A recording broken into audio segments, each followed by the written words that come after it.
There we go. Starting. Okay, it is Feedback Friday. So, I'll wait for a bit for people to watch the Addy. This is my commercial face. All right. We'll wait for everyone to get through the commercial. And now I shall sing. It's Friday, Feedback Friday, the feedbackiest day of the week. Ha! And my throat is still not 100%. All right. Trip to Home Depot. Hello, Oran. Trip to Home Depot. Set the voice back and also gave me rash. I don't know if it's the grass or what, or Home Depot or both, but I have paint on my hands. Fruits of my labors. Hi, Anthony. Yeah, I have, look, paint, work, and scratch. That's from smacking a corner of something. That hurt a lot, and I banged my head. You can't see, you see a bruise there. This is all from Lady Bitset stuff. I have a bruise on my head right here. I bounced my head off my fume hood in my kitchen. I pulled my, I've been going on a huge cleaning jag all over the house in anticipation for Lady Bits, and injuries have been happening, but the paint on my hands is from paint tests. I've actually been doing tests. I was testing this color, which is called Sonic Silver, but it's actually a really nice warm neutral gray. It's lighter than I thought it was, but Oron, okay, Oron Dark Lord says he had the weirdest dream last night. I started uploading my videos with hardcore porn of myself in the background instead of gameplay. And you know what my first thought was? Because dream logic, of all things, this is what YouTube lets her keep monetized. It's funny. I don't know if I'm the only person that does this. I suspect I'm not. I sometimes have YouTube creator nightmares. One is that I leave OBS open and it's just streaming.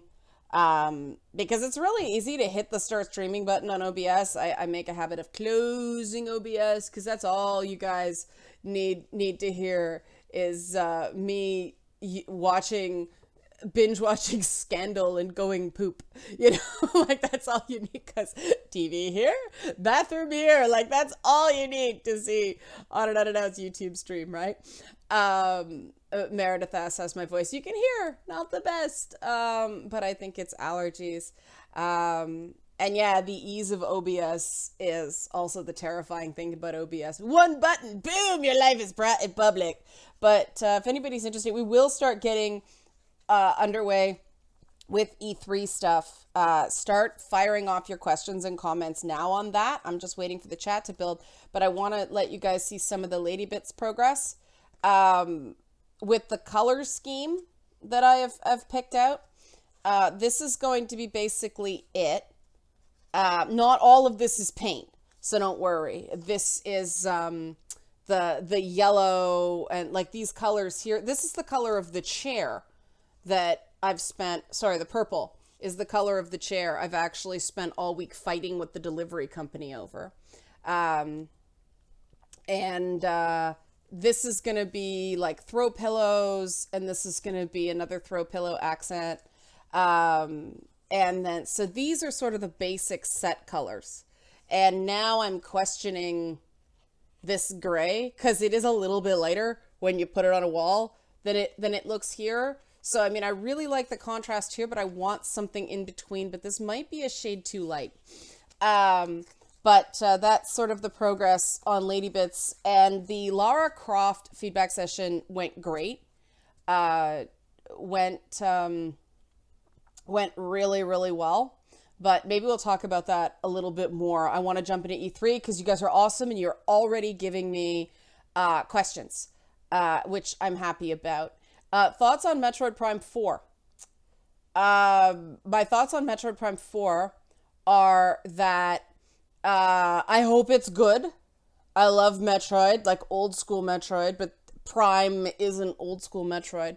The Metroid Prime game for the Wii bricked my Wii.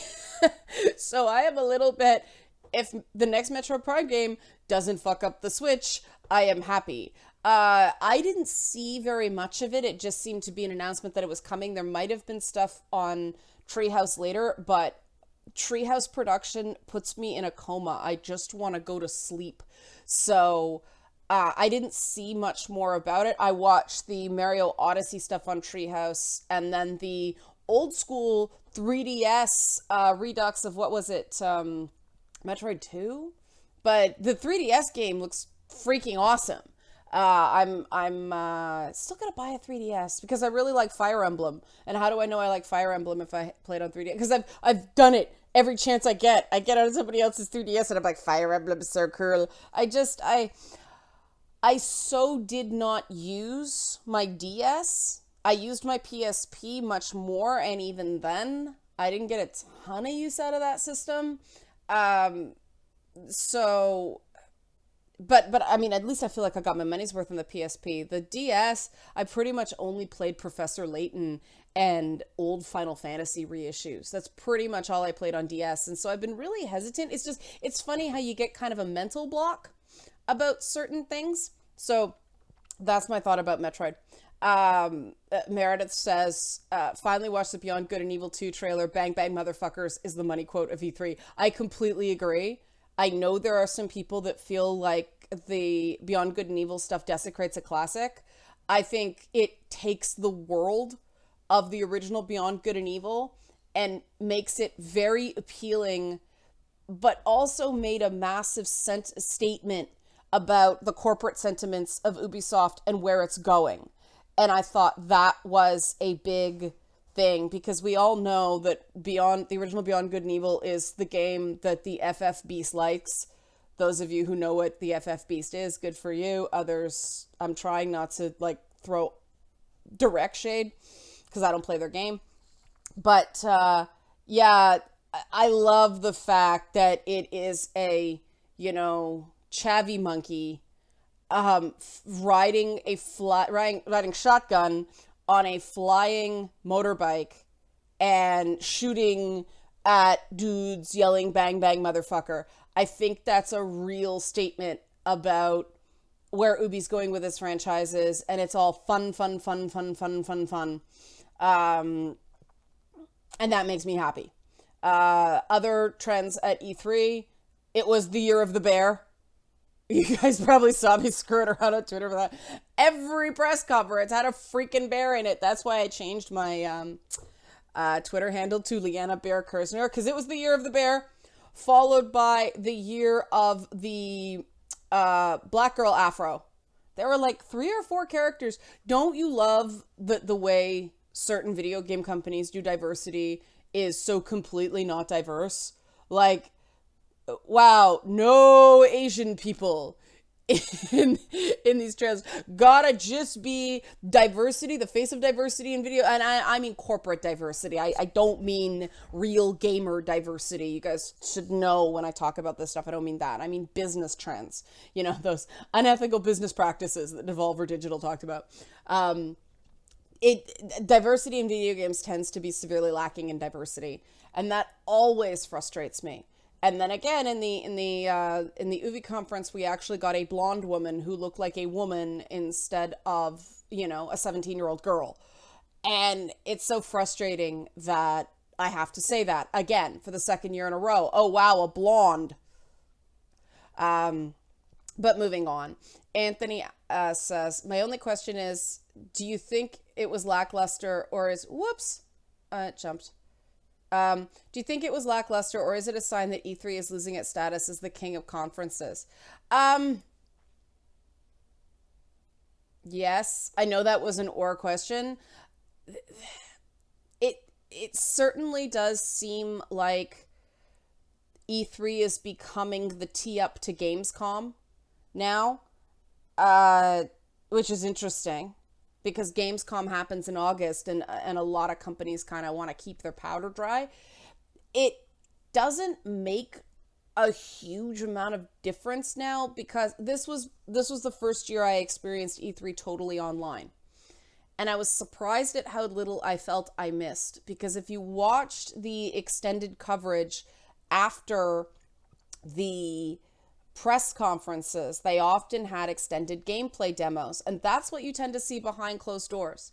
A lot of the times the big games are not playable, and that has been my major complaint. The thing I hope is that, and this is very unlikely because you saw a lot of indications of budget cutting at this year's E3, and that means that the pre-holiday stuff will be affected as well. But what used to be really great is the one-day pre-holiday things that you got in local markets. So there's one in Toronto and there's one in, New York. And if they could do those, I think that's good. But the thing that was great about E3 is that the games press stopped being jerks for a week, or jerked down, decreased the jerk.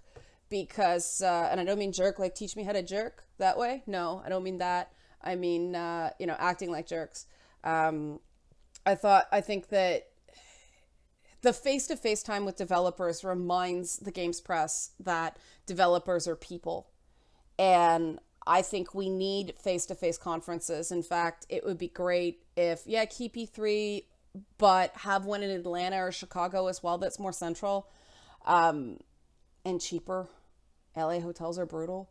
But it would be great if there was more FaceTime and not just something like GDC where it's all the developers but not press. I think it's very important for the three major chunks of gaming, as in blow chunks of gaming. No, I'm kidding. The consumers, and that's separate from the fan base. I guess there's four, because you got fans, you got the developers, you got the press, but then you have gaming consumers, who I separate from fans, because fans, all you have to do is go, whoop, slate. They're like, shut up and take my money. They throw money at the screen, right? Consumers are a more discerning group. Consumers are the ones you actually have to sell to. And I think that the more those pieces see each other as living, breathing human beings that are not some tribal enemy, the better. I think it will increase the quality of stuff moving forward. And so I don't want to lose that.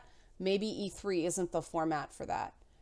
Even back in the day, the one time I went to PAX, I don't go to PAX Prime anymore because it's too hard to get in and it's too far away from me. I've started considering, now that the Outrage Warrior stuff has kind of died down a little bit, I've considered trying PAX East, but that is still a firm consider. But that's just because it's driving distance. I can, go via Montreal down into Boston and visit some friends along the way. But yeah, it was certainly lackluster this year, to directly answer your question. There does seem to be a bit of slippage. I'm not totally prepared to count E3 out yet. As a consumer show, perhaps. As a place where business gets done, it might have more legs. But I agree with you. It certainly felt lackluster. I think there's reasons for that, which I might get into in further questions. So I'm going to pause that there because I want to move on to the next question. In light of the shit that went down with last night, do you think that small and medium-sized devs could better protect themselves? Oh, how do I think that small and medium-sized devs could better protect themselves from being targeted by so just attention whores and their Games Press Greek chorus? Games Press Greek chorus. Oh, that's a nice metaphor. My big thing, you guys know if you saw my coverage. Sorry, I'm turning on my light because I'm too pale here. Come on, focus. There we go. You guys know my big complaint with what happened is that developer, and I should learn his name, I apologize, but he was likely pressured, could have done it himself, but he apologized during the press conference when he should be talking about the game. And anybody who's done any sort of marketing was like, what are you doing? And I scream? It's like, what are you doing? You focus on your strengths. If you look at the sales charts for video games, sales in video games tend to be inversely proportional to fucks given for outrage. And I think that's something that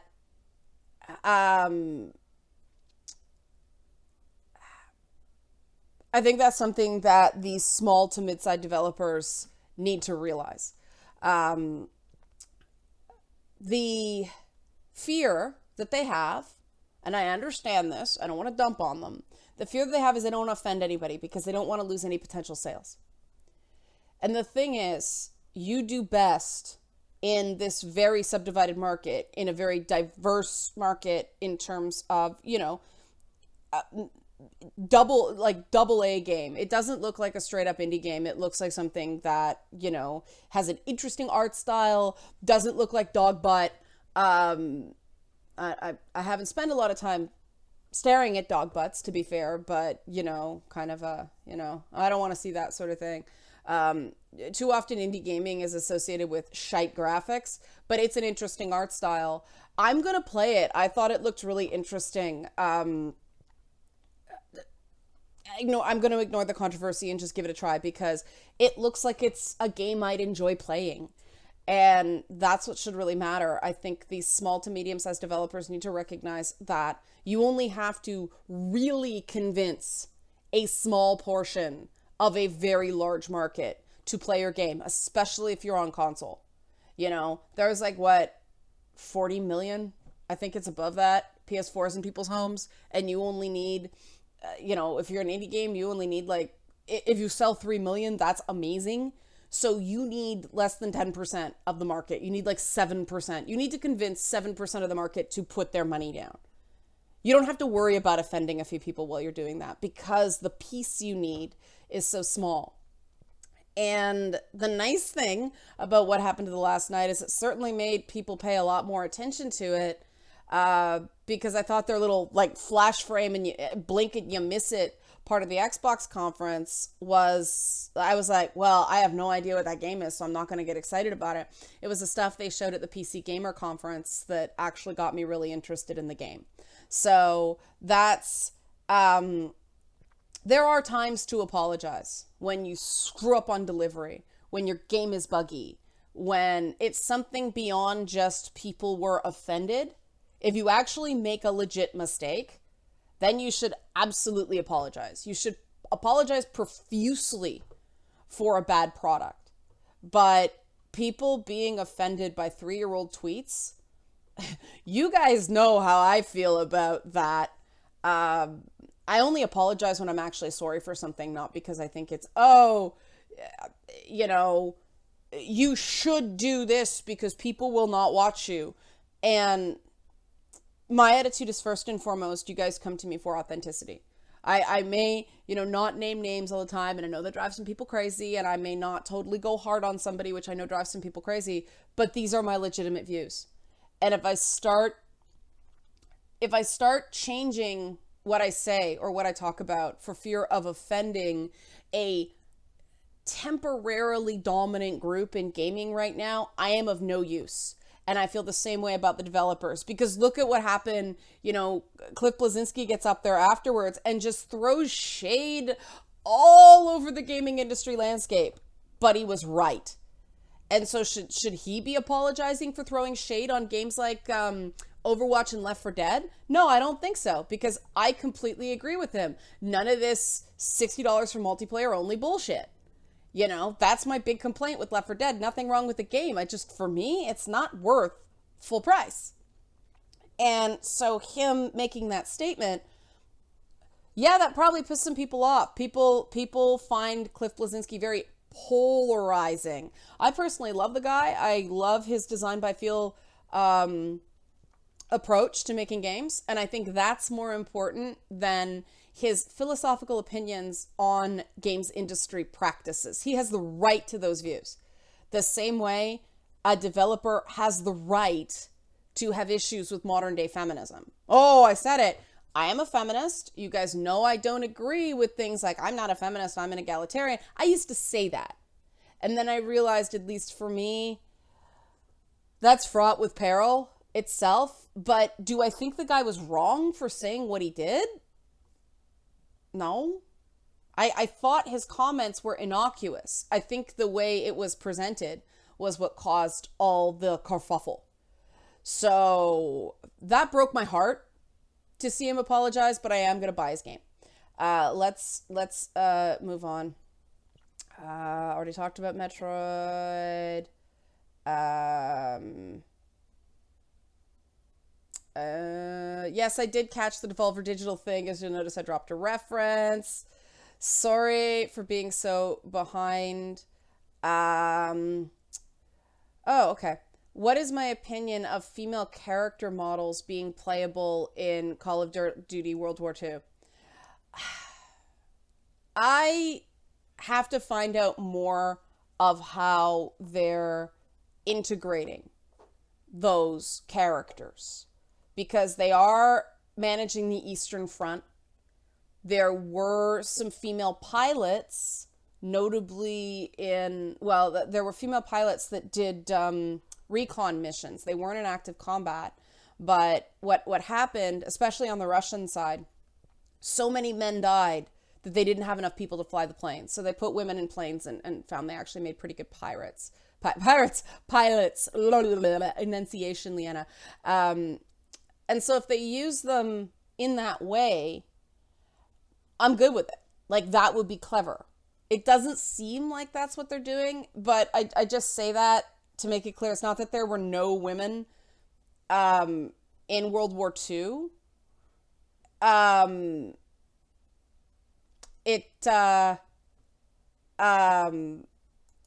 It's the way it's gonna be used.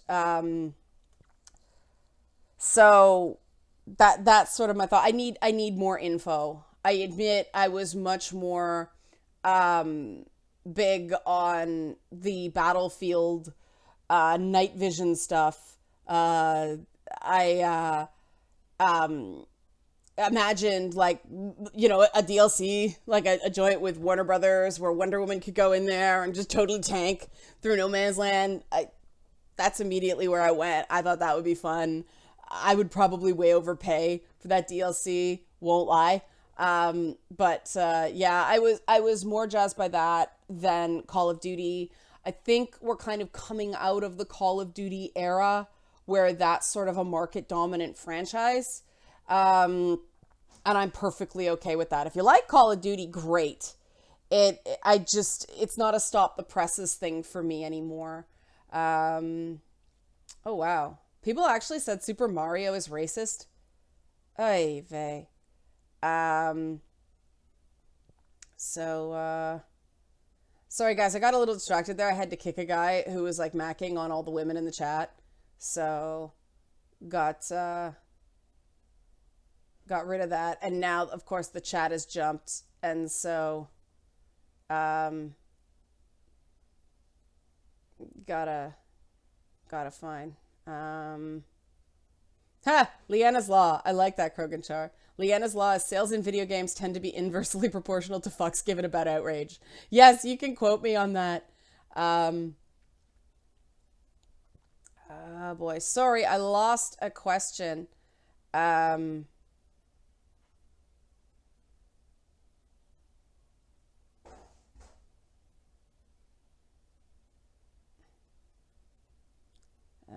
what is my opinion on the meetings Xbox was organizing promoting diversity in gaming, only inviting certain demographics or races? I don't know much about that. I know um, that um, Microsoft has been doing some. I don't want to throw too much shade here because at least they're trying, but they have been doing some bizarre stuff. They're playing a lot of catch up in that regard because they know they have a brand problem. But yeah, that's all I'll say there. This is interesting. Kylo asks, talk about how AC Origins has black people, but Egyptians weren't black. Perhaps they needed a good reason to create that diversity, which no one's complaining about, but it's not historically accurate. That is interesting.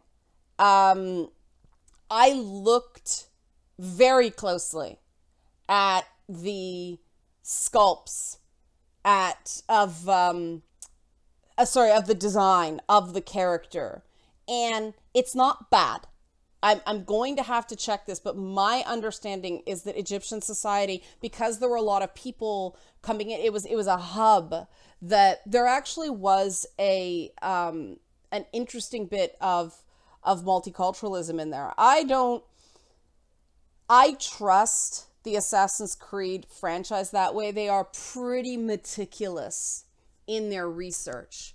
It's true that Egyptians were not what we think today of as black. But if you look closely at that, the face, especially the facial construction of the main character, they did a pretty good job.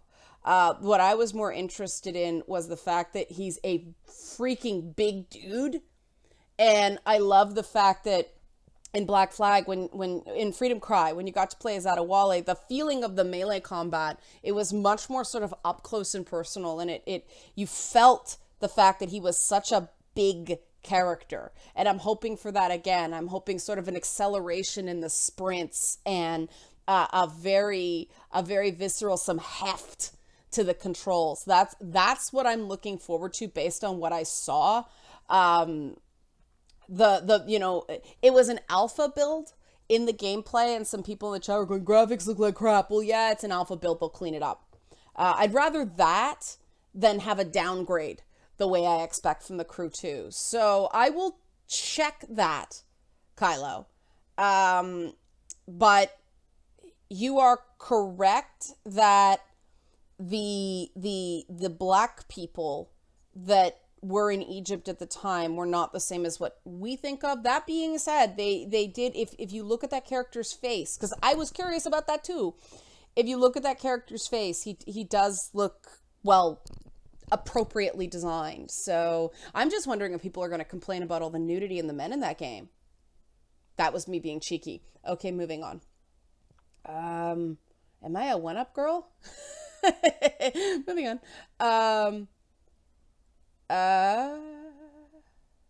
And yeah, the afros are because they can finally do that sort of hair. But still, everything...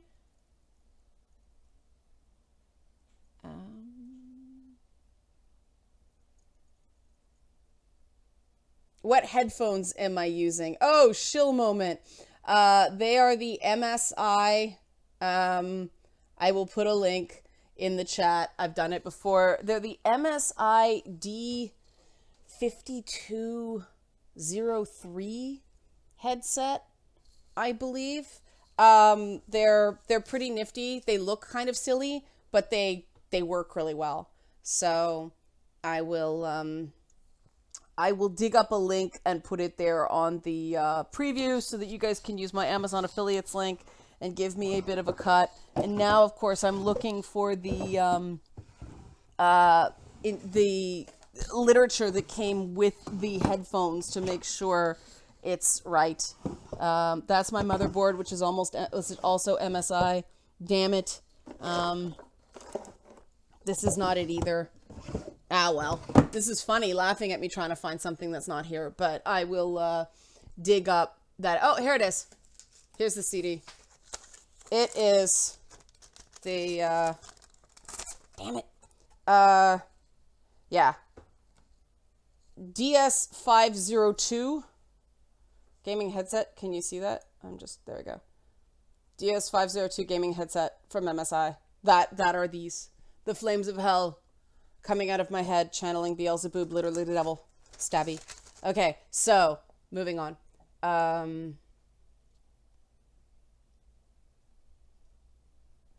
Games that I felt were missing, would have liked to see this year. I did notice after the Sony conference, I didn't notice while I was watching it, that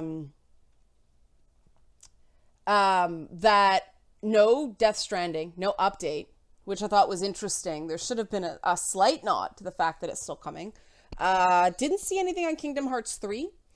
And, what was the other ones? Oh, Last of Us 2. I was really surprised, and I guess because, hey, one Naughty Dog game per year quota. But, yeah, I was surprised. Absolutely nothing on that stuff at the Sony conference. There may have been some stuff on the floor, but those were the big three omissions. I was really surprised that Xbox didn't have new game announcements. I think they really have to start bringing back some of their older franchises. You guys know the one game I still want is Alan Wake 2. And I want that more than ever now because I've been watching the new Twin Peaks. And of course, Alan Wake was really inspired by Twin Peaks. And so I want Alan Wake too. I want him out of that freaking dark place. I know why they had to make Quantum Break. They explained it. They were really good in terms of communicating. But yeah, I want Alan Wake too. That's the game I want.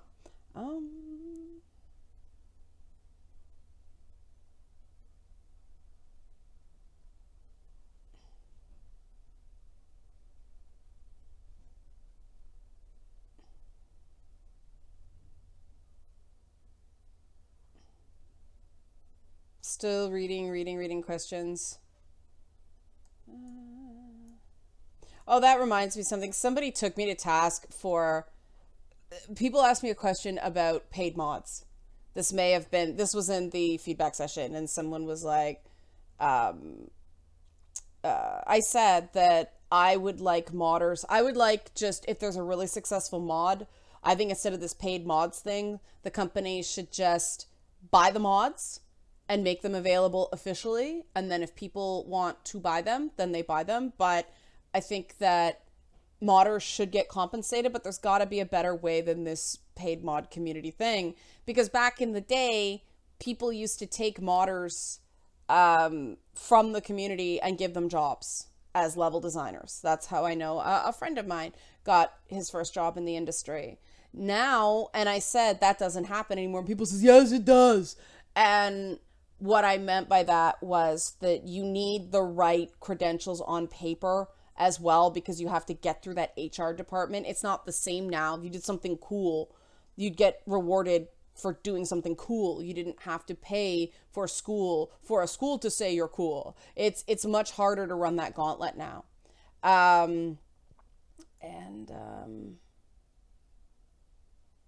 What's the T word? Yose? Sorry, I know I'm way behind, guys. Let me kind of I'm trying to blitz through.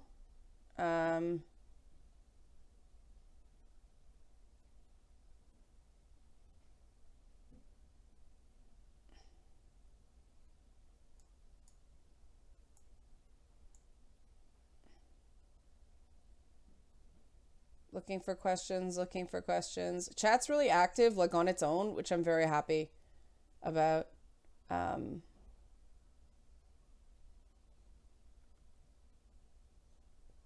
Yeah, I should just automatically link headset.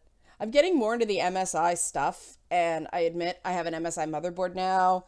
I don't like the BIOS layout as much as I did my old Asus stuff, but I'm learning. Oh,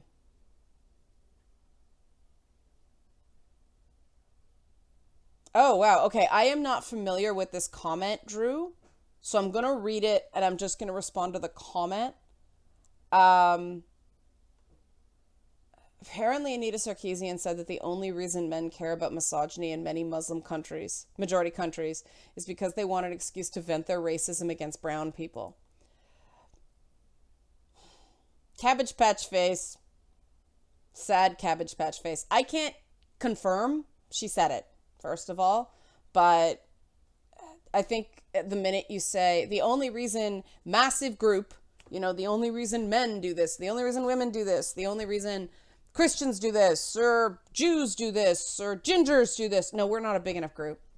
That's our problem. No one cares about what we have to say about, the stereotypes against us because there's not enough of us to complain. That was a joke. But I think the minute you say the only reason massive group care about something, no, people come at things. This is a major problem with Gamergate, is everybody got painted with the same brush. Everybody got lumped in. The people who really very much cared about the activities of the games press, the people who very much cared about better industry practice, got lumped in with people who were there to troll. And this idea, this collectivist notion that everybody has to have one motivation to care about something, that's foolish. It's reductive, and there's no point to talk about it anymore because it is so faulty on its face. Like, the logic just is not logic. It's illogic. Just no massive group of people access something for the exact same reasons in the exact same way. It's just men is too big a group. Women is too big a group to explain why all women or all men do something. It's silly, just you can care about misogyny by the governments or by the social systems of a country and not hate Muslim people. I am one of those people who are deeply concerned about the misogyny in some of those countries, because I'm not going to get into a whole religious thing, but I live in Toronto. There's a lot of Muslim people here. They are concerned about that. You hear people here go, "We love Canada. It's not a shithole like where I came from." A friend of mine, her dad is a Christian Arab Israeli by birth, and he came to Canada like 50 years ago, and he still talks about how amazing Canada is and how fortunate it is, and he you hear that all over the place. From it's very hard to live in Toronto and not have some association with standing in line or just talking to somebody or something like that who isn't from those parts of the world. And you hear it all the time that they're happy to be here. It's good. They can send their daughters to school without fear. Because we do take in a lot of not just refugees, but migrants, economic migrants from, some of these countries. So, and that's not saying everything about the culture is bad, and that's not saying everything, they're totally doom and gloom. There's some beautiful parts of those countries, and there's some beautiful parts of those cultures, but yeah, some of the stuff is a problem, and we should be able to say that without like, oh, this ism conflicting with this ism. And there are ways of saying things that take issue with a particular part of a culture without saying the entire culture is evil. Because let's face it, you look at any kind of large cultural structure, be it religious or not, they all have good things and bad things about them. So that's my thought about that. And this will automatically be demonetized for talking about that, but I'm doing it anyway. Yeah, no From Software stuff, Anthony? That's true. I don't know about Red Dead Redemption 2. Haven't been following that one. I wish I could follow more games. There's just so much now.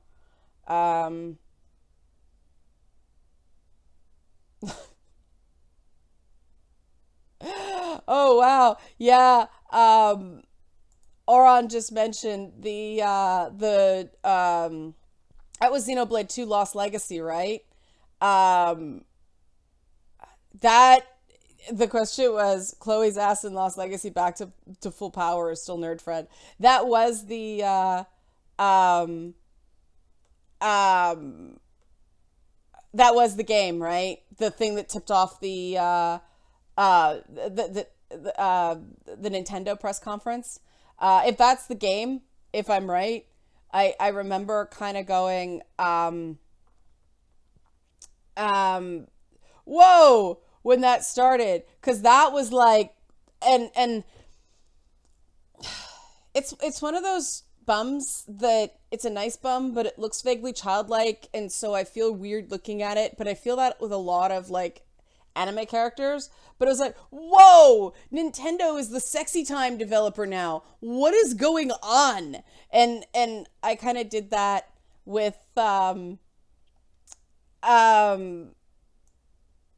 did that with Fire Emblem too. I remember when I was playing the Fire Emblem Fates and demoing it, and the sister character from that one faction, the one that like is kind of built like me, only she's blonde, and she comes out and it's like boob physics like crazy as she's walking out, and I'm like, whoa, Nintendo sexy time on the 3DS, yeah. But she's actually a really great character. Like she's not defined by that. Like that's not the only reason she's there. I like it. Um, so I don't think it's as nerfed as it could be. But I did I want, if you're going to have a, and this is tough, right? Because there are different kinds of body types, and I know that some women have less curvy bodies. It just it was the same reaction I kind of had when I played Dead or Alive Extreme Volleyball. I don't want lewd with girls who look like children. And that doesn't necessarily mean I'm body shaming women who look a certain way. It's because when a game is encouraging you to think about things in a sexual manner, you just got to be really careful that shit doesn't get confused there, if that makes any sense. That's just my personal opinion, right? So, what's my opinion on fidget spinners? I don't know the science of them. I don't know if they work. Personally, they make me insane. Um, they make me stressed. They do not calm me down. I don't like this movement. It's like the reason I don't have any fans on the front of my PC. I'd spend all day staring at the fan. Back when I was in school, certain kids learned how to spin their pencil on their knuckles, and I think it kind of did the same thing. Um, I don't know. It just seems like a fad to me, so I don't think too hard about it. I know it's become an issue in schools, but John says two kinds of people never to trust: people who tell you they don't own a TV and people who don't like boobs. That's funny. It's true. Wow, there's 100 people in this chat. That's awesome. Um,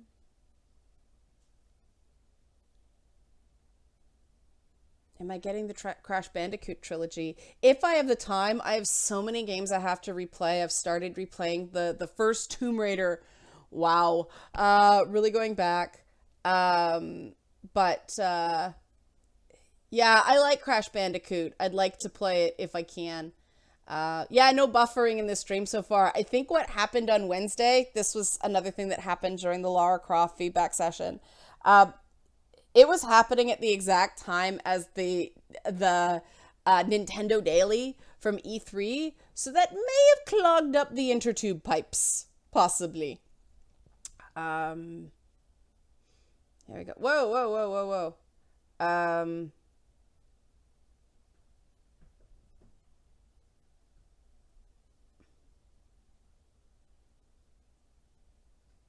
Oh, Chloe from Uncharted. Or, okay, Lost Odyssey. Oh, is that what it's called? It's just the Uncharted game. I didn't see enough of Chloe in that trailer. The characters in the Uncharted games overall are not my favorite things. I hated Elena for the first two games. She finally won me over in 3. And that's just me. That's just personal. I thought she was she was not a little, way too Girl Friday. They were really going for that kind of old school pulpy femme fatale Girl Friday dichotomy with her and Chloe. So I'm very interested in how a standalone game featuring her is going to play. I'm excited about that. It could just be that they used a different motion capture actress this time around.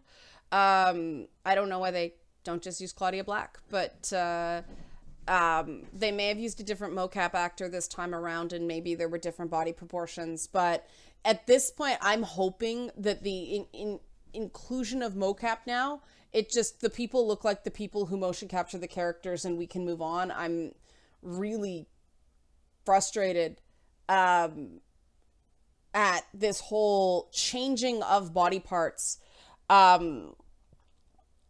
It squicks me out, and it disturbs me, because a lot of the people who have these debates, you're not associating. Like, imagine if there were ongoing debates about penis size in games. It would be uncomfortable for a lot of guys, right? I I don't think they should change characters' overall proportions from game to game. I think if you can make them move in a more realistic way, if you can actually make the contours of the body look more natural, great. But actually changing the measurements, women come in all shapes, sizes, and colors, and we should welcome that in gaming. Period. End of story. I don't think a large ass is more moral than a small ass. Like, holy shit, we're talking about butts. You know, like, what is the morality of bum? It's so foolish. But that's where we're at because of this sex negative, body negative, slut shaming, faux feminist approach that gaming is choked on for the last 3 or 4 years. End of rant. I'm going to answer a question on Ori and the Blind Forest. Thoughts on the sequel getting announced. I thought it's interesting that it appears that Microsoft acquired that IP to make sort of a bigger game out of it. That's interesting. Again, I'm going to hold off. I thought the original game was beautiful. I didn't finish it. I did get a bit bored. I think it's because I played Child of Light right before it, and so it was too much of the same thing for me. But it's a beautiful game. The art style's gorgeous. The music was really interesting. So I'll give it a chance.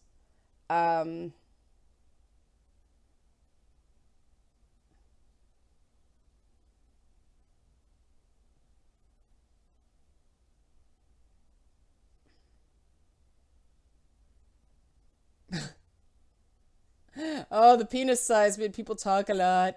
Um, Does UC3 have an equivalent to the giant enemy crab yet? Yeah, bears. It's the year of the bear. Year of the bear. Fuss road da bears. Um. Whoa, jumped. Um.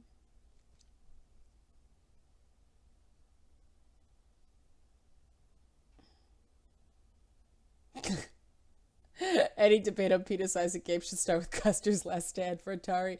Man, that game. Um, Thoughts on Nintendo trying to establish the esports market more? Do you think they could? Um, I am concerned. I mean, I like that esports is doing so well. I like that esports is moving towards sort of gaming acceptance, decrease in gamer shame in the mainstream. I think that it was not integrated into E3 this year in the most effective way. I think that companies have to remember that these pressers, first and foremost, are for consumer gamers, not professional gamers. Um, when you're marketing using professional, what do they call it? Traditional athletics, traditional athletes, somebody like Serena Williams or someone like that. You are still marketing products to a regular person who buys a bet, not a small group of people who are professional athletes and buy bets. And some of the esports stuff added to it. I thought the callers on the Battlefront thing, I didn't think the Battlefront gameplay was actually terribly good, but the people who were commentating really boosted the experience. But the some of it was really awkward. And if Nintendo can get into esports, more power to them. I mean, one of the big competitive tournament games is Smash Brothers. So I don't know that Nintendo is really they're not a latecomer to esports. I think Smash tournaments have been around and quite a robust community for some time now. So, oh, someone quoted my morality of bum line. Love it. Um, Which E3 game is most likely to get a drastic downgrade at launch? I've already said The Crew 2, calling it. There is absolutely no way they can have that many vehicles on screen with that many different vehicle types and not have downgrade. Like, those have to run on the Xbone and a base PS4. It's not going to look that good.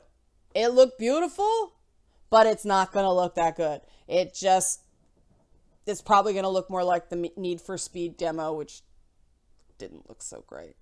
We have to name this face for me. Like, that's like stank face. Thought stank face. There we go. Yeah, the Yoshi game looked cute, didn't it? I agree that, I thought the Yoshi game looked cute. The chat is talking about the dildo bat from Saints Row. One of my favorite weapons, especially in the Genki Bowl. Ethical, unethical. Was the Anthem game chatter fake? I've seen I've seen a lot of stuff on Anthem and fake gameplay and gameplay chatter, and I tried to look it up and couldn't find any stories about it. What's going on there? While that builds, I will, initial thoughts on the Devolver's conference. I thought Devolver was kind of poking gaming with a sharp stick, and I was okay with that. I was really surprised at the response to it with outlets like Polygon going, "It was so great!" Okay, so you can do simulated murdering of a female professional in gaming, and that's great, but then, there's boobies in a game? 4 out of 10? I didn't understand that. And for the record, I like boobies. I like the Devolver Digital Conference. So, it was the inconsistency of response that I found kind of, you know what I mean? Like, do they stop and think? Do they stop and listen to themselves and go, maybe this isn't terribly consistent? Just saying.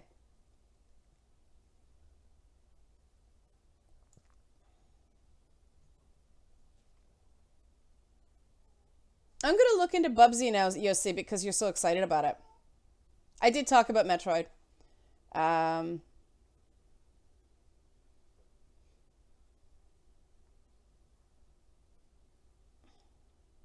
I will post I'm just going to post the link to the headset and all the live streams. So I will post it afterwards so people can go back. I love Shadow Warrior too. Shadow Warrior as well. Though Shadow Warrior is a great game. I like Me My Wang, and go ahead and quote that again. What a fun game. Like, just super, super fun. I wish I could have done coverage on that game. Maybe I'll just fire it up in a live stream someday. Because it's a really, really interesting game franchise. Just stupid fun. I said I would have liked The Last of Us 2 to have been there this year since it wasn't. What about Days Gone? What are your thoughts on that? I have a sneaking suspicion based on the studio that it did start as a Last of Us mobile game and turned into something all on its own. I'm looking forward to it. I like that they showed a different kind of gameplay this year than last year because it was a gameplay demo. Last year they drove it live behind closed doors. And the horde physics look freaking amazing, but I like that they showed that it wasn't all just fighting zombie hordes. That there was a sort of a stealth, more of an Uncharted Last of Us with people mechanic to it as well. I know it's another rednecks versus zombie game, and I shouldn't be excited for it, but man, last year they did a demo, and that horde came in, and you went into this sawmill, and they were just destroying like dozens of zombies at a crack with like knocking over piles of logs and bringing down this big buzzsaw, and they brought down, and it went right into the zombie's head, and it was just, and it was cool, okay? Like, that's what I like in games, because I get so frustrated at stupidity, like some of the other topics I've been like, what? They said what? That I get in there and just go, and I feel better. That's why I can be calm and cuddly. And so I had like a and Momo and Delilah. It's funny because Delilah was a kitten, and we isolate the kittens when we first get them to make sure they're not sick and make sure nobody beats up on them and the whole thing. And then the cats get used to their smell and it integrates them better. But God of War 2 was the game I was playing when we got Delilah. And now every time she hears the God of War theme, she starts purring and like kneading.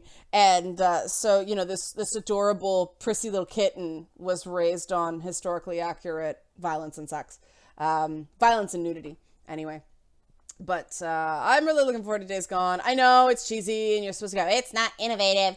But I think some of the tech, those crowd mechanics, the way they move, that is a big innovation. It's an improvement. I saw, you know, some crowd physics in that Hitman game a few years back that were very impressive back then. They had some interesting development in Kane and Lynch, but this is just taking that type of mechanics to the absolute next level. And I'm really, really excited in watching that. If it in fact runs well on a base PS4, I'm really looking forward to sinking my teeth into that. Did they do anything with Cyberpunk? I talked about Beyond Good and Evil earlier. I'm stoked. Bang bang motherfucker is the line of the show. Yeah, Stefan, Detroit didn't thrill me either. I'm gonna still give it a chance.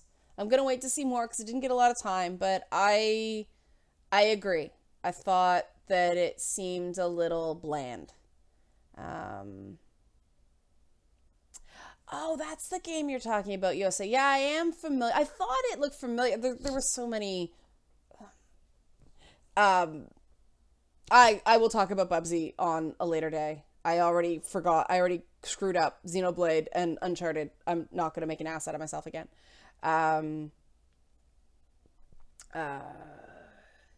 Yeah, people are still asking about Mario and cultural appropriation. Give me a minute on that one. First, I'm going to take Sunbro's comment. And yeah, Shadows of War, Middle-earth game. Who else is freaking ridiculously excited for that? Did that look like a crazy amount of fun? They actually showed story. They actually showed lore. And I was like, what? Meaningful, like, content about why I should give a shit about this game in E3? I did kind of feel like they woofed. They passed on the whole, we listened to feedback and we kept the stuff you loved, and then they named like the Nemesis system and all that stuff. And then we wanted to fix the stuff you didn't like, and they didn't say what that was. And I know before I said never apologize, but remember I said you apologize for stuff you couldn't apologize for? And I was really interested in finding out what they thought wasn't good about that first game. Now, I will say the characters pop in this game. I hope that's not kind of a fake out, because I thought that orc guy was just so funny. I'm so looking forward to that game. But Mario and cultural appropriation. I don't quite know what culture they're claiming Mario appropriates. There isn't a whole heck of a lot of Italian culture in Mario games. I am distracted right now because Midna, my little cat Midna, has halfway climbed into a birdseed bag, and I have no idea why. Be very careful what you name your pets. Names matter. Oh Lord, she is so Midna from the game, from Twilight Princess. But Mario is Mario. He is an Italian plumber, because back in the days when they originally made him as Jumpman, they were very limited in graphics, needed suspenders for, needed the overalls to mark the arms, and they gave him a mustache because they didn't have the graphics capability to make a smiley face and a character that small. That is why Mario looks that way. So this is why I'm going cultural appropriation. Really? Like, can you please just piss off. That wasn't what I thought the stupid outrage was going to be on that game. I thought it was going to be the forced marriage storyline, but apparently they're over that. They're over on picking on Peach, and like, unless they want to claim that little hat, the hat of mind control, is like culturally appropriating all the different characters by turning them into Mario things. I don't know. I don't even begin to understand that argument. Like, Mario is not Italian. Mario is a member of the Mushroom Kingdom that happens to have characteristics that align with, it's me, Mario. You know, like, do we say that Yoshi is, or Yoshi is culturally appropriating dinosaurs? Like, that was very Italian, wasn't it? Mazafangul, like, duh. Yeah, that's what I thought of that. Yes, King Bob's in the background. King Bob! Let's see.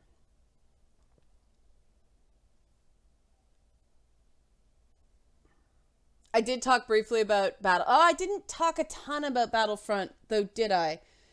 Yeah.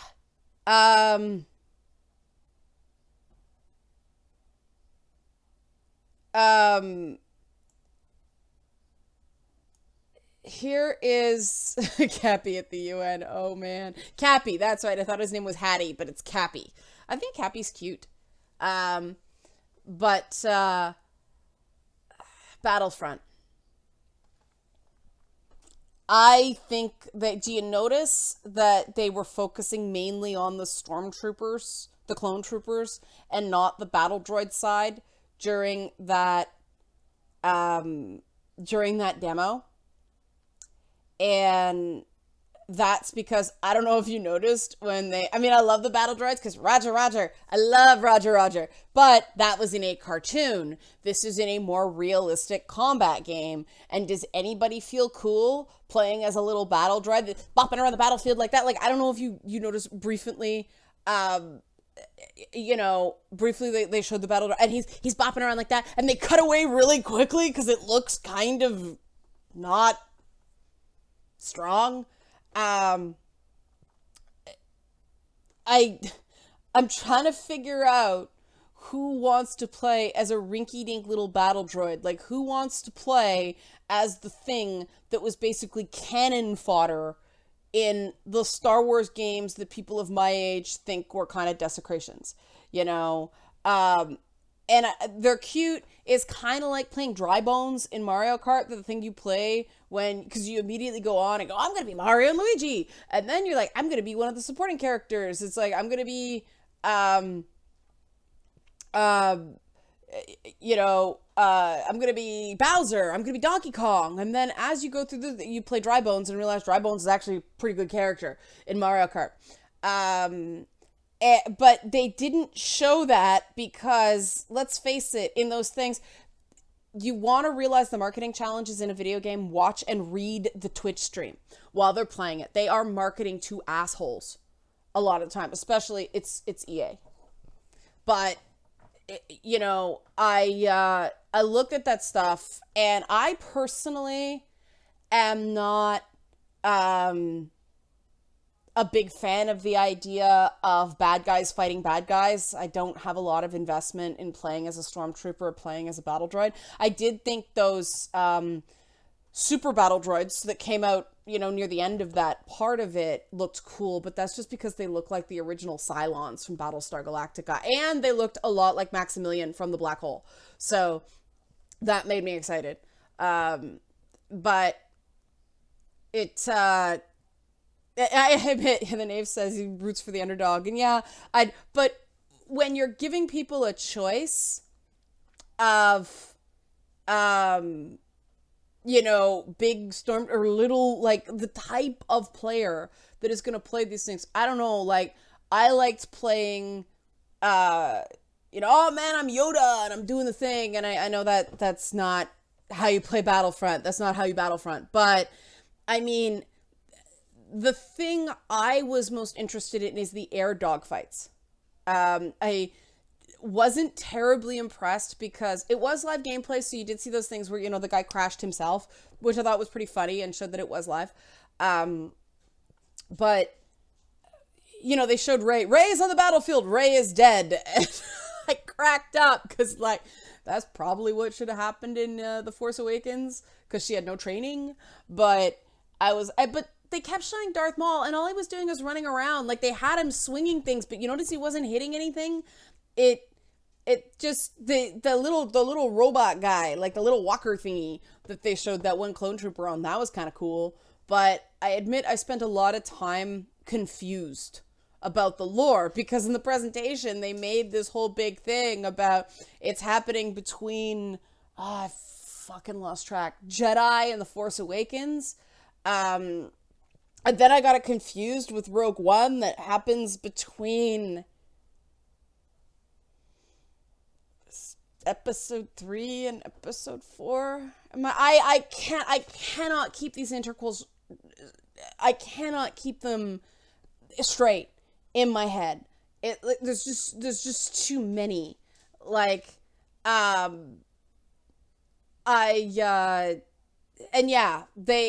I missed them saying multiplayer was all over the board, but they made such a big deal. I thought that whole part of the EA press conference was just disastrously poorly planned. Hey, diversity in gaming is a charity. Now we're going to bring out an actress wearing not her costume, but a dress that looks like a costume, the costume that's like an A-line, and we're going to shoot a low camera angle up the skirt for her opening. I think she would have looked a lot sexier personally had she worn her costume, because those quasi-military Star Wars costumes on women are hot as shit. But the Yosei just asked if I like Rey in Star Wars. Yeah, I do. I mean, I thought Daisy Ridley had kind of a nice intensity to her. She's got her miney face. A lot of actresses do now. But I thought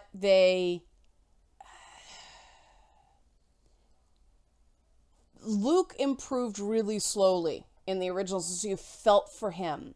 You were rooting for him because he struggled with it. It was hard. He wasn't instantly good. And yes, so sad that Mara Jade doesn't move forward. Maybe she does. Maybe she's already dead. It's possible. Yeah,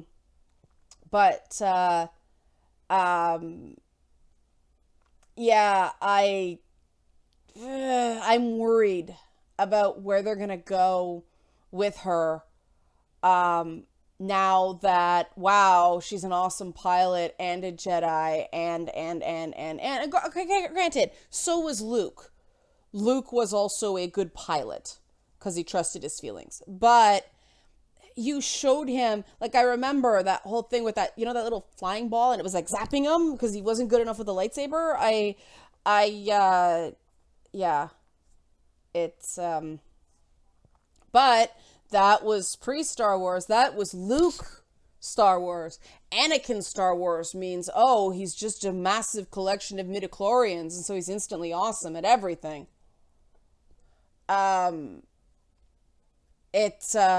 Yeah, that's kind of my thought about Rey. But yeah, I don't know.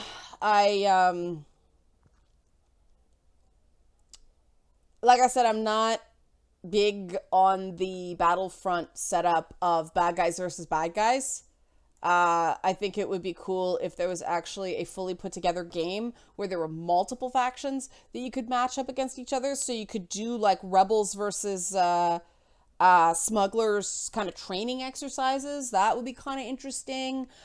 You could do separatists versus the Empire. Okay, fine. But then you could have good guys versus bad guys, old classic, rebel smugglers running all over the place.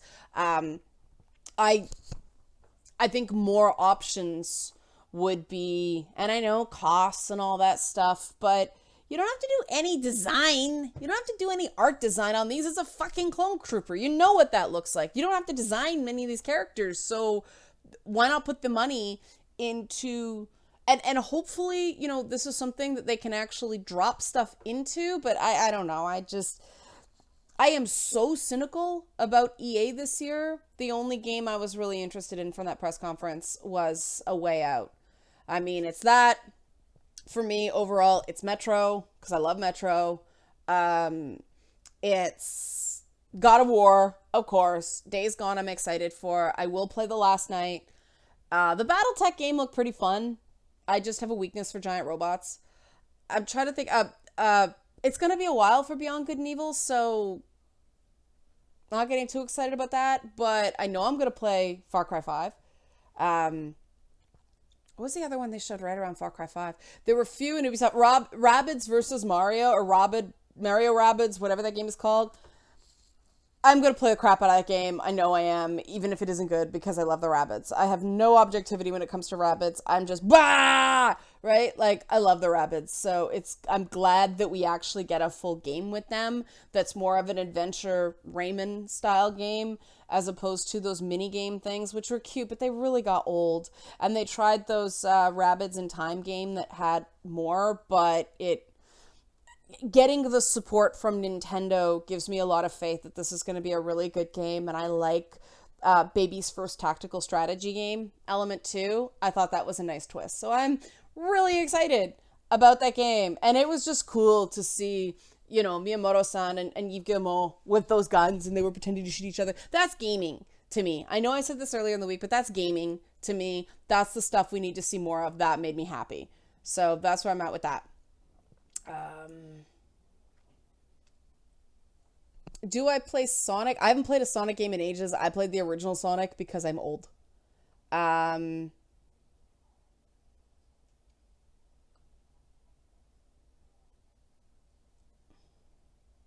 XCOM Mario.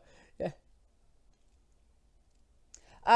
Johan just bought the two Metro games.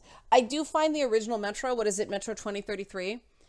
It does feel a little dated now just because it was from the day where there were really long cutscenes. So you spend a lot of time walking through bases, not doing anything. There are still some really good maps on it, though. Last Light still holds up pretty well. There are a couple of levels in Last Light that are some of the absolute hands down best first person shooter single player gameplay I have ever played. So Last Light alone is worth that 2-pack. Really great shooter design in those games. Like, just can't rave enough about that. Thought it was awesome. Um, uh, I'm gonna do questions out of order here. Spider-Man looks cool, but I hate QTEs. It does look cool. It looks like Spider-Man Arkham, which I'm good with, and I'm a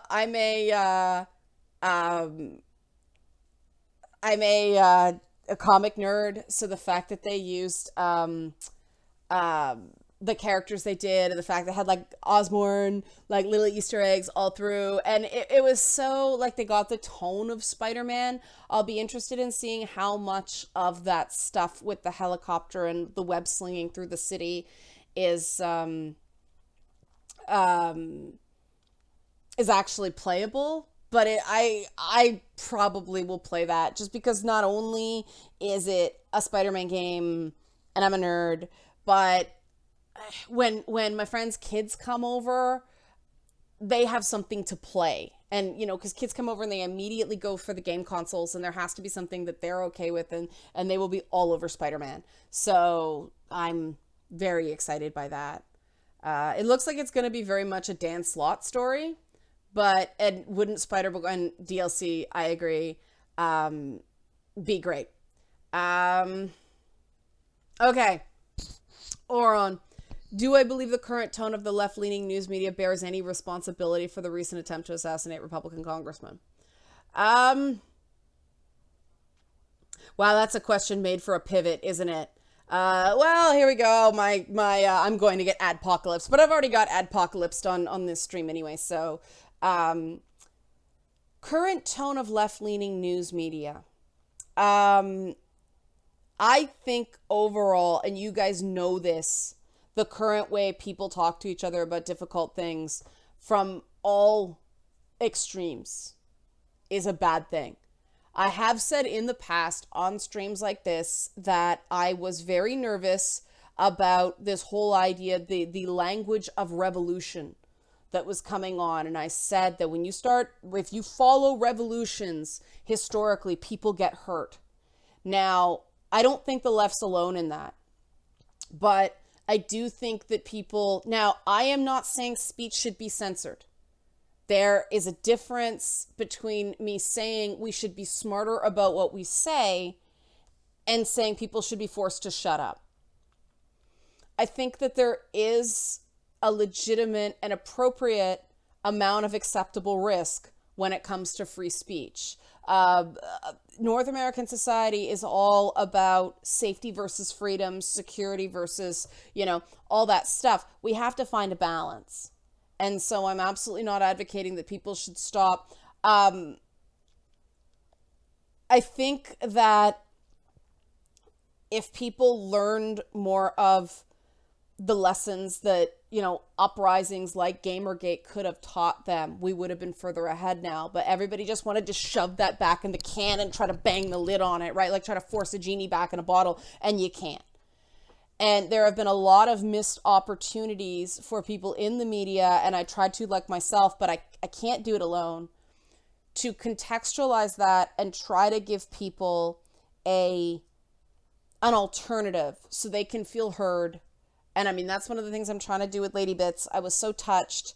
I won't single them out, but somebody in the feedback session this week said that I was the only place they felt that male gamers could come and talk about sort of more sensitive stuff and not be shamed. And they were talking about the fact that when they redesigned Lara Croft, they felt like there was this moment, a piece of their childhood that had been ripped away from them.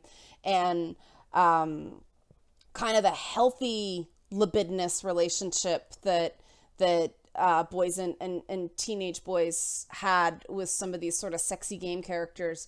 And I was so humbled, but in a good way, that as much as I joke about safe spaces, because I don't think they are, I believe in smart spaces, not safe spaces. But I was very happy that people felt like we have a community here that they can come and talk about that stuff. And this is why I come down so hard on negativity sometimes. And I know that people have disagreed with me vehemently about that. They have called me a hypocrite, that I'm anti-speech, that I'm suppressing criticism, and it hasn't been that.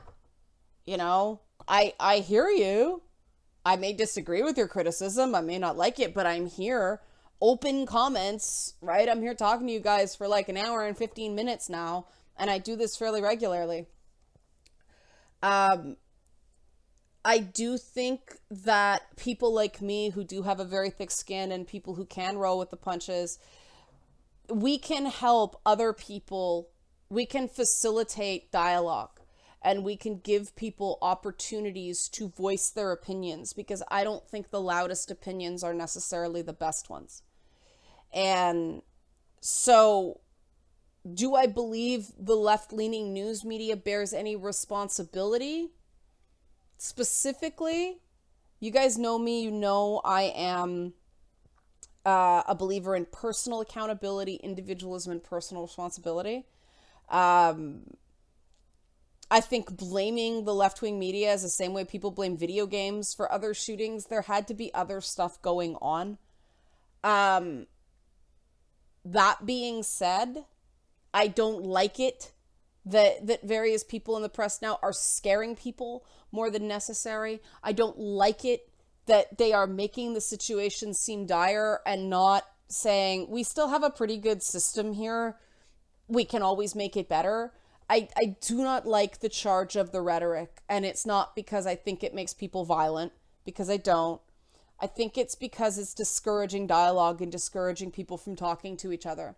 And this is true of the left and the right. I'm not singling out the left on this. I mean, the fact that Newt Gingrich was out there going, it's the left-wing media, it's the tone of left-wing media. Well, people can't argue with themselves, right? Freaking the alt-right and the regressive left or the control left are like Voldemort and Harry Potter in the way that neither can live while the other survives, right? Like they claim to hate each other, but they need each other for each other's existence. And if one of them gets knocked out, the story's over. So that's my thought about the whole thing. I think focusing on the left is missing a piece of it. I think that and I saw this in gaming. I mean, I heard so many people say they feel isolated, they feel kicked out of their hobbies, they feel marginalized. And that is where the rhetoric is actually causing harm. Because if people don't feel like they can engage because they're going to get the crap kicked out of them, then people don't engage. People end up getting more and more isolated. And that's when these unhealthy, distorted views of the world start kicking in. I think it's too soon to say for certain what that shooter's motivations were. But that's my thoughts on it. And I'm sure I'll get into a huge amount of trouble, but it is what it is. I did not make up Control Left, by the way. You guys gave that one to me. So,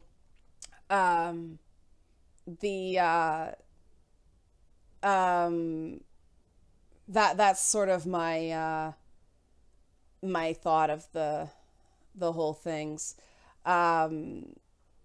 Yeah, the behavior of celebrities here, again, people are getting, sorry, I'm just reading the chat, and somebody said that, the celebrities with the Kathy Griffin photo and Madonna saying she wanted to bomb the White House and all that stuff. I think it doesn't help. I am because don't forget, the specific question I was asked was, and this is what you're not supposed to do. You're not supposed to answer the specific question asked. You're supposed to pivot, but I didn't pivot. tanking politics, drawing aggro. But it certainly doesn't help. And the reality is all you need is one person who uses that and sees it wrong. My focus is always been less about laying blame for stuff and more about just kind of cultivating what I think is a more positive alternative. And, you guys show up here. There's 114 of you now who show this is working. So I gotta be careful separating my own personal wishes that the discourse would chill, because I think there are some good ideas on the right. I think there are some very good ideas on the left. I think that the best ideas would come from taking the free market and individual liberty concerns of the right and blending it with the social safety net approach of the left and finding something that is overall workable, that will not cut an entire industry out from under it overnight, that will allow people equivalent employment, moving coal miners, for instance, out of jobs that are killing them into perhaps green energy sector jobs. I don't know. If I was one of these tech billionaires, I'm going to open up an office of some kind, a plant of some kind, making fidget spinners or whatever, something I actually need, get out of Silicon Valley, get into coal country, and start bringing jobs to these areas and train people. So you don't need to go back to school, because expecting somebody who's 57 years old to go back to school to retrain for a job, they're never going to make their investment back on that retraining. That is living to work, not working to live. That's not fair to ask them. There is a creative destruction element to free market capitalism, which we're not getting away from. And I think the appropriate role of government is not to get so big that it squashes innovation. It's to help innovation along by placing people in jobs, giving either tax breaks for companies to train them, or training them themselves through government programs. Anybody who wants to work gets the training to work. None of this, your family who's poor through no fault of their own, can't send you to school so you can't get a job, so you're fucked for the rest of your life. Like, this is what I think, and that can only happen if the left and the right work together. And I'm like laser focused on this right now because I'm reading Al Franken's book. I'm not done yet, but he's a great explainer regarding certain things. And yes, he's very much a lefty, like very left. So I take some of his, it seems so easy and simple perspectives with something of a grain of salt. But he is very good at explaining complex concepts to people because he's a comedy writer. And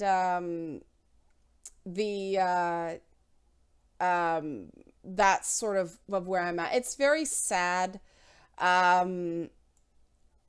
It does, make you realize that we are very lucky that nobody thought anything of, people who are despised by half the country going out and playing baseball in a public area, and there didn't have to be security all around. I don't want to get to the point where there's security for everything. You can't totally relax when you have that feeling of being watched all the time. You are being watched, like person of interest kind of thing. So I think that instead of trying to find somebody to blame, we're better off trying to move forward, appreciating what is great about our society. And I try very hard to listen to people who I feel are having point of views that I don't agree with, but they're saying it in an interesting and reasonable way. I hate the word reasonable because it's charged historically, but sorry guys, I talked about the last night stuff earlier on in this stream. So we're going on an hour and a half now. We're starting to get to too long territory, otherwise known as Leanna length. Everything I do is oversized, guys. That's just me. Booty. But I think we can, like, that's what we're kind of doing collectively with gaming. It's so cool to be working on this show where I said, send me your comments. And people did. Like, the feedback session on Monday was, Camille Pelia did a Weekly Standard interview yesterday. What happened at the Sox live show last night? The basement is a disaster getting ready for Lady Bits, and so the shooting space wasn't available like we thought it would be. That's what happened. But I think we need to build on, everybody's like, we need change, we need revolution. And again, I hate this whole revolution resistance thing. It's fun in video games. It's kind of scary. But if we look at what's working, if we look at what's good, and don't forget that public spaces and helping the less fortunate, being aware that not everybody can just do for themselves in all ways. That is a huge part of our society that we really take for granted, and we should be praising. I mean, that's forget change, give me dollar. Good point, sharp and pointless. I mean, that's pretty much it. It's I think if you don't factor in the positives, if you can't say we're doing this and this is working, you can never build in a constructive way because you're just spinning in circle. And too many, because positive doesn't get you paid, unfortunately, in politics or on YouTube anymore. It's kind of sad. I mean, that's why I'm glad for these alternative funding models, because I don't want to go negative for money. I don't. Gamers have had enough of that. It stresses you guys out. I've heard it. I'd much rather do what I'm doing and do a thing. And hey, now I have, funding for 3-4 months and I can go make a cool show and deliver.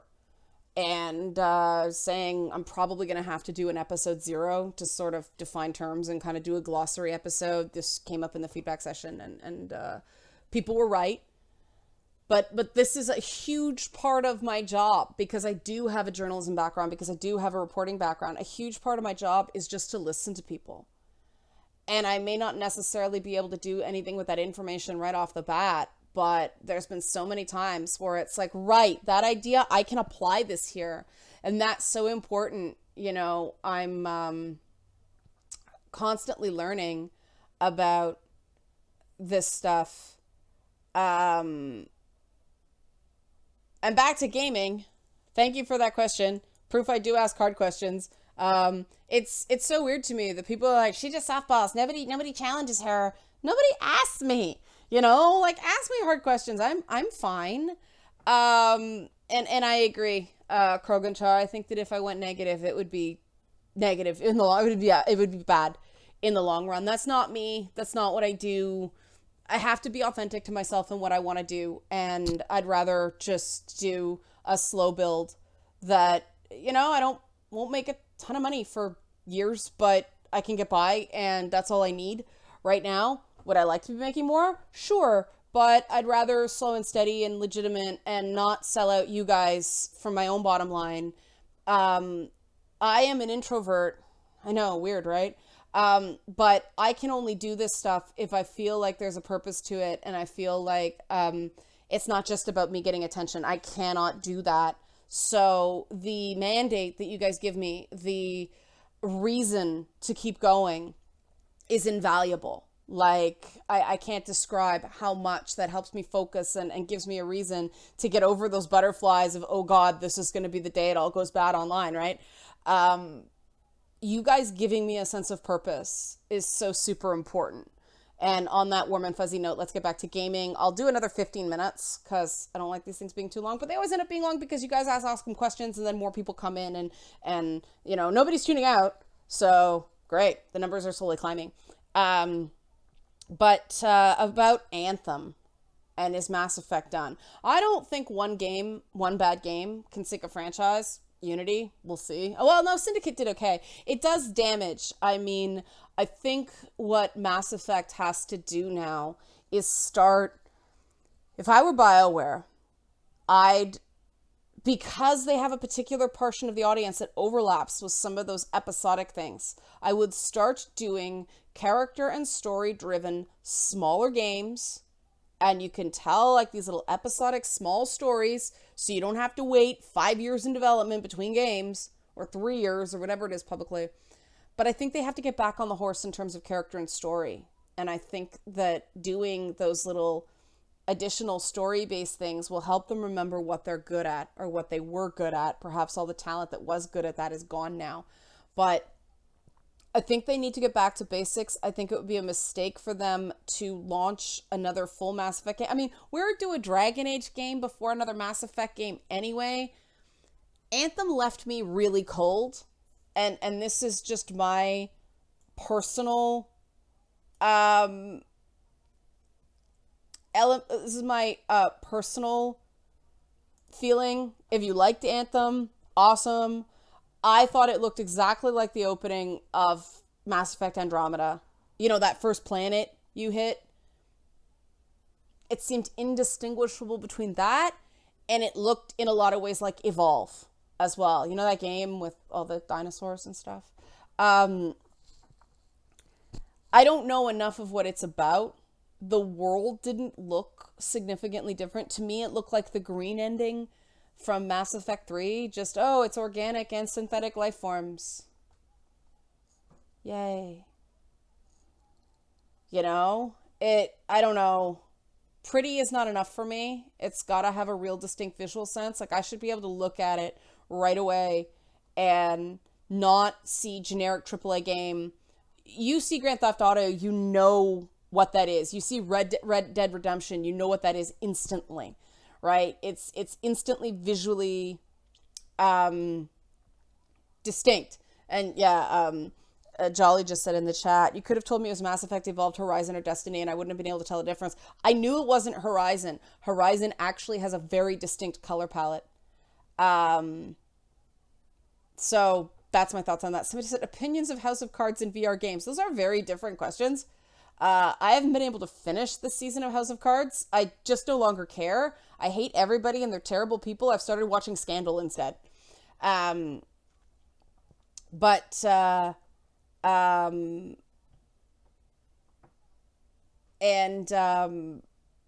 games. I felt like some of the stuff, or I thought some of the stuff in the PlayStation press conference actually had some interesting stuff. Ubi, I'm curious about that Elijah Wood is Creepy game. Just because it reminded me a tiny, tiny bit of Clive Barker's Undying, and I really like that game. It looks like they're starting to find experiences that are native to VR instead of, we're going to make this just a different type of display and not change gameplay in the slightest.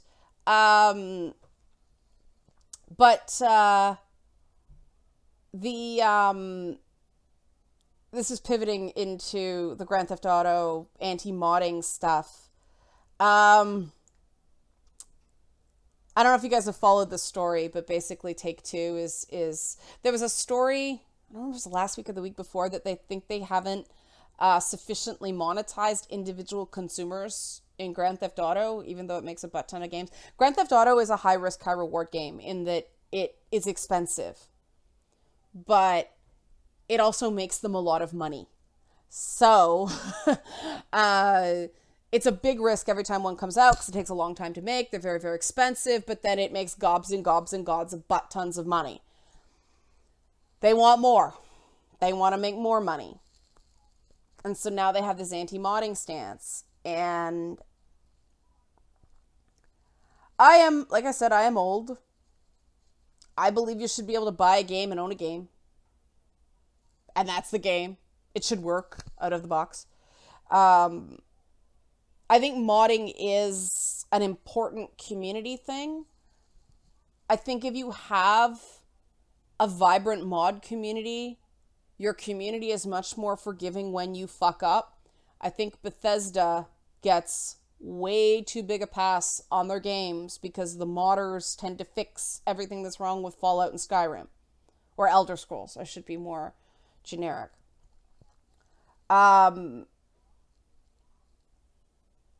So there are business reasons to be mod friendly, which I think they are missing.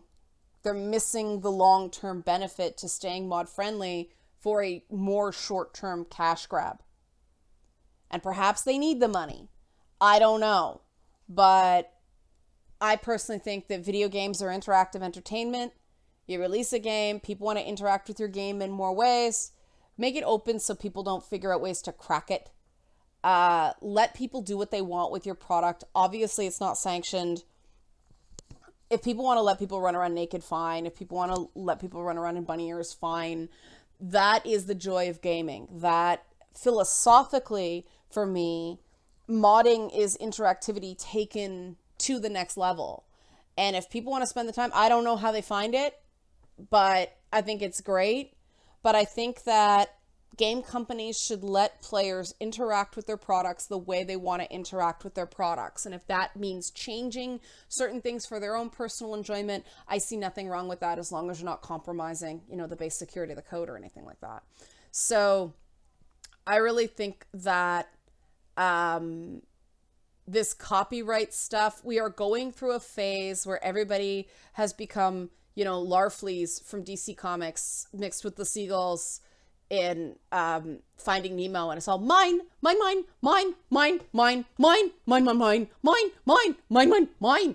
Everything's mine, money, gimme, hold. It's all stick, no carrot. And I think that yeah, I don't know what more I can say about that. Biggest surprise of E3. This might be a good way to close. The biggest surprise of E3 was a lack of surprises to me. I was really thinking that something, and yeah, okay, there was the Beyond Good and Evil thing, which we kind of knew was coming, but I think that trailer kind of made everybody go, bang, bang, motherfuckers! And, yeah, I was really surprised at how meh a lot of it was. And that again was cost cutting. I don't care about the celebrities. I don't care about, but other than, that would be funny. A hot Covfefe mod, Viennicus. That would be really funny. Was the Shadow of Colossus remake really surprising? I didn't really find it terribly surprising. It's, I don't really care about, celebrities. I don't care about them lowering a car from the ceiling. I don't care that they announced a Porsche. Like, I don't care. And yeah, Johan put it, there wasn't any Horizon Zero Dawn moment this year from Sony. Sony tends to do that, though.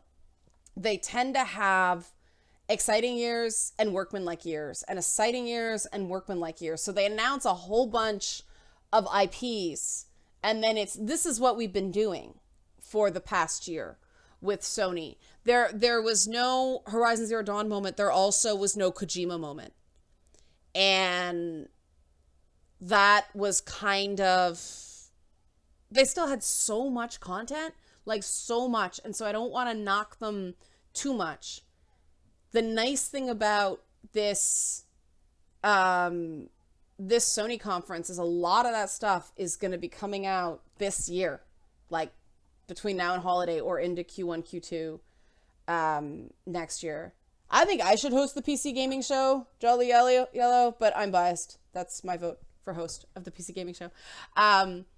But yeah, I really get the sense that there's a big, Sony did what they had to do because they just have too many damn, they just have so many units in people's houses that they're fine.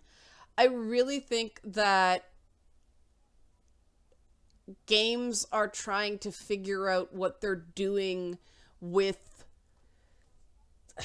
the new technology that's just moving so fast that should we do 4K? Should we not do 4K? Should we jump up to 1080p as standard? All these things, because the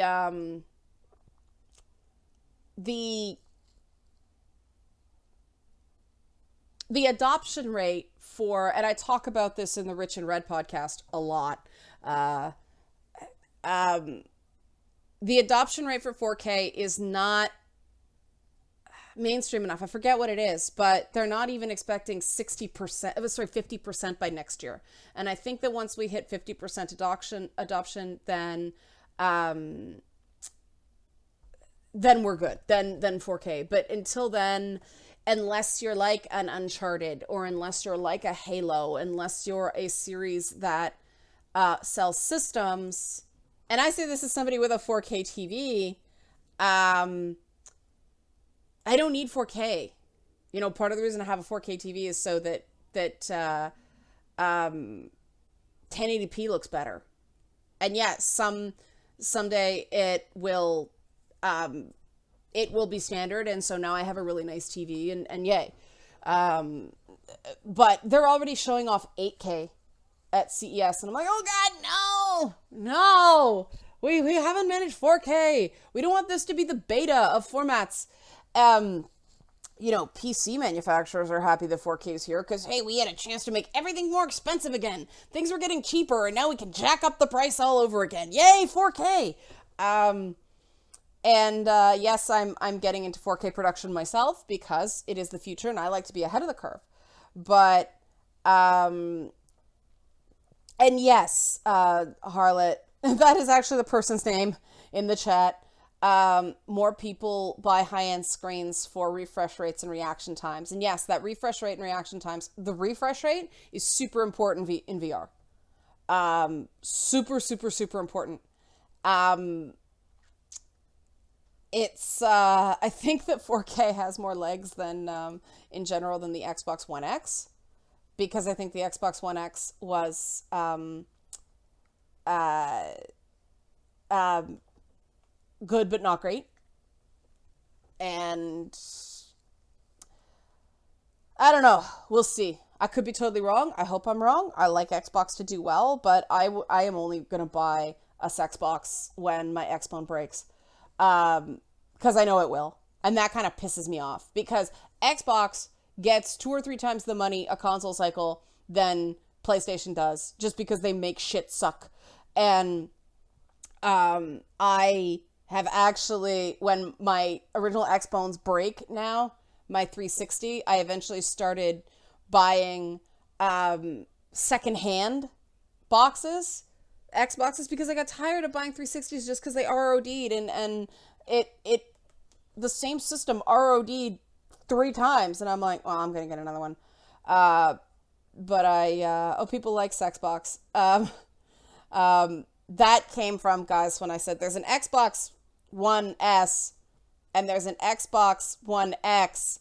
Now all we need is an Xbox One E, and we have Xbox One SEX. I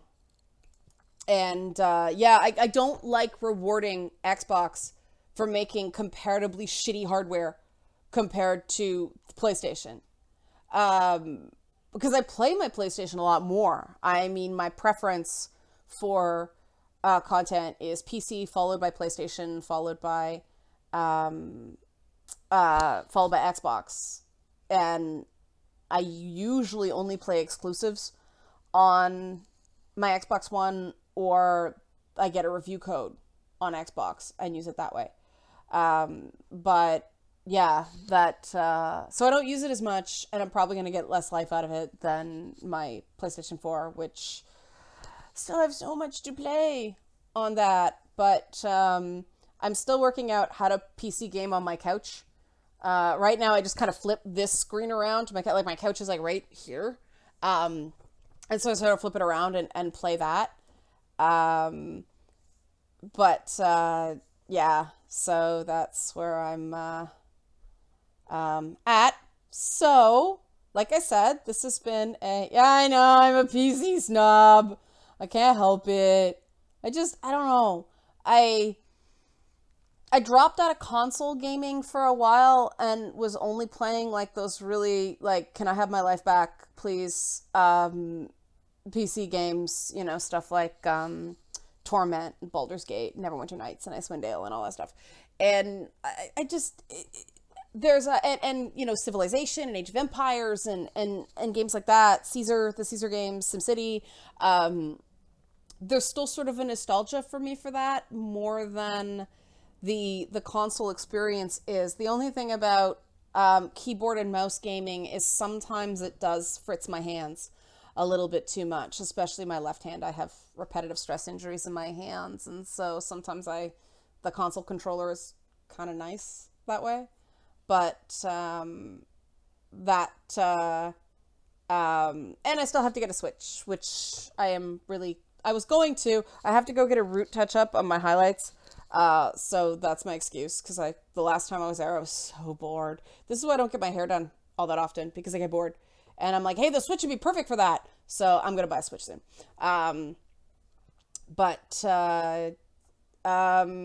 Yeah, that's it. Thank you for watching. This was a really good stream. Thank you for the questions. This was great. And we'll be back next week. Hopefully Momo Monday will return. Patrons and Kickstarter backers, remember, if you're at those tiers, every Wednesday, feedback sessions, awesome. Thank you guys for watching. I like these live feedback Fridays. I think I'm going to start doing more and more to them instead of just the comments. I feel bad because then comments kind of get short shrift, but maybe I'll start the live feedback Fridays with not enough fart jokes. I agree. This was a fart joke reduced thing. I did talk about pooping very early on, though. So I did get the bum quotient in. I talked about bums a lot this stream. But, maybe I'll start off with a few from comments, like address comments, and then get into your guys' live feedback. Because I really enjoy this. I like the interactivity. I like the back and forth. So thanks, guys. This was a lot of fun. Have a great weekend. See you on the flip side. And I'm going to be doing more color painting, more colors, more Lady Bit set stuff, because this has been a lot of fun. All right. Thank you.